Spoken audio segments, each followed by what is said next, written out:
Hey everyone, Kelsey Campbell and Brian Dunn here, back home at the Whittemore Center, where the Wildcats just suffered a tough loss in Game 2 of this weekend's series against the Northeastern Huskies with a final score of 6-2. The Wildcats have struggled defensively all weekend and really have no choice but to strengthen up that D-zone before heading into this tough stretch of Hockey East they have coming up. Speaking of Hockey East, Northeastern scored its first 4 points in Hockey East play of the year. Brian, what happened out there this weekend for the Wildcats? I mean, there's really no way to sugarcoat it. That was a tough weekend for the Wildcats. Unfortunately, they dropped 2 to Northeastern, the first time in a very long time, years. I think 1988 was the last time it happened.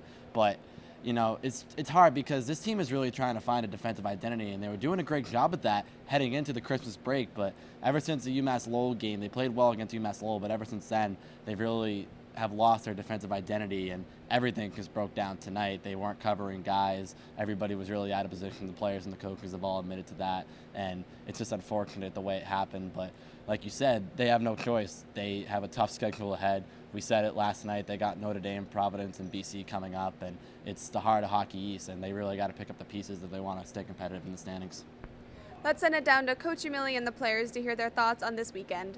Shots, 5 goals. I mean, every time they came down our end in the second period, and the goals, they weren't even shots. They were tic-tac-toe passing and just pathetic coverage on our part. No, if we can forget it, it's probably more of a learn from, but it's nothing we, we kind of gave that game away. We just weren't doing the little things, and it's kind of back to square one that game.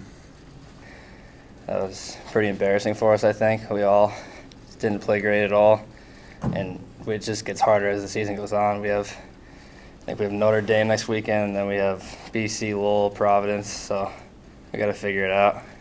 It's a tough pill to swallow for UNH this weekend, unfortunately, but it's back to the drawing board Monday as they prepare for the Notre Dame Fighting Irish. 2 games at home. You know, they're staying home for a while, so hopefully when the fans come back for a second semester, they can get some sort of fan poll. But like you said, they really got to pick up the pieces, and they got to start finding an offensive and defensive rhythm, maybe double that from what we saw tonight, very fast if they want to get a bump in the standings. Notre Dame will come out to the Whittemore Center this weekend for games against the Wildcats both Friday and Saturday. Brian and I will have a preview for you next week, but until then, for UNH Wildcat Productions, this is Brian Dunn and Kelsey Campbell.